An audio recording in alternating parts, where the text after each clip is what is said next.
నేనేమి అధికంగా సంపాదించినోడిని కాదు. Yes sir. అంటే పశ్చిమ గోదావరి జిల్లాలో పర్టికులర్గా టీడీపీ అని కాదు, వైసీపీ అని కాదు, జనసేన అని కాదు, ఏ పార్టీ అయినా ఒక వివాదరహితుడిగా, ఒక మంచివాడిగా, ఒక రాజుల ఫ్యామిలీ నుంచి వచ్చిన మీరు కలవపూడి శివ అంటే చాలా మంచి నేమ్ ఉంటుంది కదా. అన్ని పార్టీలు మిమ్మల్ని యాక్సెప్ట్ చేస్తాయి అనుకుంటున్నాను. నేను ఎవరిని వ్యక్తిగతంగా విమర్శించనండి. మనం సేవ చేయడానికి వచ్చాము. మనం కూడా ఆ రోజు రాజకీయంలో మనం డైరెక్ట్ ఎంట్రీ అయిపోకూడదు, ఎవరో నాయకుని పట్టుకుని వెళ్ళిపోకూడదు. ప్రజలకి సేవ చేస్తే వెళ్ళాలన్న ఆలోచనతోటి నేను 2005లో ముందు ట్రస్ట్ పెట్టి ట్రస్ట్ ద్వారా సేవలు అందించి ప్రజల్లోకి వెళ్ళాను. యాక్చువల్గా అబ్బాయి గారు 2004లో నేను ఆయనకి ఆర్థికంగా కూడా సహకరించాను. దాంతో ఆయన కాన్స్టిట్యున్సీ నా వారసుడు నువ్వే అన్నారు. ఈ వారసత్వాలు ఇవి మన లీడర్ రికమెండేషన్ తోటి వెళ్ళకూడదు, మనం ప్రజల నుంచి వెళ్ళాలనే ఆలోచనతో ట్రస్ట్ పెట్టి ట్రస్ట్లో మనం అగ్రెసివ్గా సేవలు చేసాం. దగ్గర 10,000 ఆపరేషన్ చేయించాం. ఆ టైంలో ఆరోగ్యశ్రీ లేదు.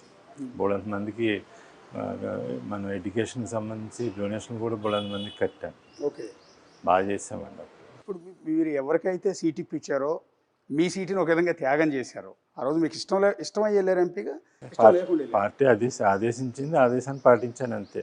ఆ రోజు డిస్కషన్ జరిగింది. యాక్చువల్లీ 2 times గెలిచి ఎదురు లేకుండా, కాన్స్టిట్యున్సీలోనే ఎదురు లేకుండా ఉన్న కలవపూడి శివరామరాజు గారు ఎందుకు నియోజకవర్గం వదిలిపెట్టి ఎంపీగా వెళ్తున్నారు అని. ఆ రోజు సరైన అభ్యర్థి ఎవరు లేరు బాబు గారి దృష్టిలో. బాబు మన నర్సాపురం ప్రెస్టీజియస్ కాన్స్టిట్యున్సీ కాబట్టి నాకు యాక్చువల్గా రఘురామకృష్ణరాజు గారు బాగా మిత్రులు, నాకు బాగా శ్రేయోభిలాషి. అయినా నేను పార్టీ ఆదేశాన్ని మాట్లాడకుండా వెళ్ళిపోయి ఆయన మీదే పోటీకి వెళ్ళిపోయాను.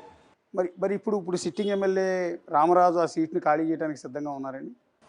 పార్టీ అధిష్టానం చూసుకోవాలండి. ఇప్పటికీ ప్రజల్లో కూడా ప్రజలు ఏకపక్షంగా నా కోసం ఎదురు చూస్తున్నారు. ప్రజలు నా పక్షాన్నే ఉంటారు. ఎందుకంటే నేను చేసిన సేవలు కానీ, అభివృద్ధి కానీ, సంక్షేమం కానీ వాళ్ళలో మమేకమైంది. నిజాయితీ చిత్తశుద్ధితోటి మనం బాగా పనిచేసిన విధానంతో ప్రతి ఇంట్లోని కూడా మనకి ఒక అభిమానం, ఆదరణ ఉంటుంది. అంటే ఈ విషయం మీద మళ్ళీ నాకు ఈ సీట్ కావాలి అని బాబు గారిని కలిసారండి? కలిసాం, అప్పీల్ చేసాం. ఓకే, ఆయన పరిశీలిస్తున్నారు. అంటే ఆయన సిట్టింగ్ ఎమ్మెల్యే మంత్రి రామరాజు కూడా నాకు ఉండి సీటే కావాలని అడుగుతున్నట్టుగా ప్రచారం జరుగుతుంది. అడుగుతున్నాడు, ఖచ్చితంగా అడుగుతున్నాడు. అతను ఎంతసేపు అతని ఆలోచన ఎలా ఉందంటే ఉండి నాది అన్నట్టు అతని వ్యవహారం కూడా ఉంది. నాకు కూడా కంటెస్టెడ్ పార్లమెంట్ క్యాండిడేట్గా నాకు ఇవ్వాల్సిన గౌరవం ఇవ్వట్లేదు.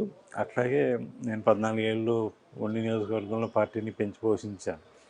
దానికి కూడా నాకేమీ సరైన గౌరవం, మర్యాద ఏమీ ఇవ్వట్లేదు, ఏం పాటించట్లేదు. అతను ఏదో అహంకారంగా డబ్బు ఒకటి ఉంది, డబ్బు అహంకారం, అట్లాగే నేను సిట్టింగ్ ఎమ్మెల్యే అన్నట్టు ప్రవర్తనతో వెళ్తున్నాడు. మీరు ఎవరినైతే నమ్మి మీ సీటుని త్యాగం చేసి రాజకీయాల్లోకి తీసుకొచ్చి సీట్ ఇప్పించారో, ఎవరినైతే మీరు చంద్రబాబు నాయుడు గారికి ఇతను పనికొస్తాడని పరిచయం చేశారో, అతనే ఇప్పుడు మీకు వెన్నుపోటు పొడిచినట్టేనా? రాజకీయం అలాగే ఉంటుందండి. మనమైతే రాజకీయాన్ని పెద్ద లైట్ తీసుకుంటాం, పెద్ద ఏమీ పట్టించుకోం. మనకైతే సీరియస్ ఏమీ కాదు కదా, ఫ్రీగా మూవ్ అవుతాం. అతను అడిగాడు, సరే అని తీసుకెళ్ళాం.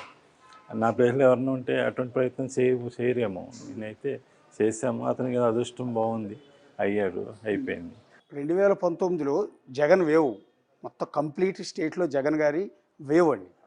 అవునన్నా కాదన్నా అది నిజం. 151 సీట్లతో బంపర్ మెజార్టీతో వాళ్ళు గెలిచారు. అంత వేవ్లో, అంత జగన్ గారి వేవ్లో కూడా ఉండి నియోజకవర్గంలో పసుపు జెండా ఎగిరింది.